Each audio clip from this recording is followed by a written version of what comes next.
Hi, Dr. Bradshaw here, working with functional medicine patients like yourself on better hip motion, better hip and groin and pelvic strength. So we're actually going to combine a couple of things, both a strengthener, and a stretching mechanism to help achieve what we want to do here with this particular exercise. So all you're going to need is the floor. And I'm going to show you here how to do this. You're going to lay onto your back.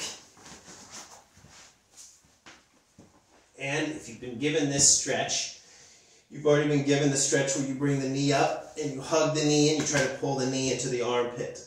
Okay? So what we're going to do is we're actually going to add a strengthening exercise into this prior to doing that stretch. So what you're going to do is, instead of hugging the hands around the knee and pulling in towards your armpit, you're going to resist with your hands here. Same thing, you're trying to pull this way, but you're actually trying to push your leg down so that your leg does this motion. You're just resisting with your hands, preventing that from happening. So you hold here and you push that leg down. You're going to hold that for a count of 10. 1, and make sure you breathe as you're doing it. You get to 9, you get to 10. Then you're going to reverse and hug that knee into your armpit as far as you can. Okay? You're going to hold that for a count of 10. 1, 2.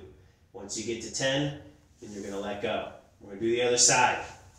So again, you're going to grab that knee, but you're going to want to push this leg down to the floor like this. So you're going to resist with your hands here as you push the leg down this way. And you're going to hold that for a count of 10. 1. Make sure you breathe.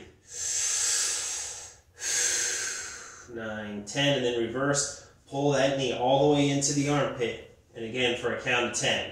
1, 2. When you get to 10, then you're done. And you're going to feel this stretch.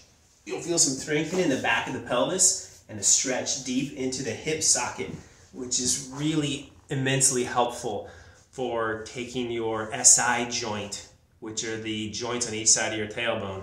These joints that sit just like this on each side of the tailbone, and you get those loosened up and the muscles attaching to them strengthened. It's a great exercise. So do this in the morning, midday, and again in the evening, and make sure that you're being diligent about this for a few weeks to really help rehab some of these older injuries. Okay, enjoy.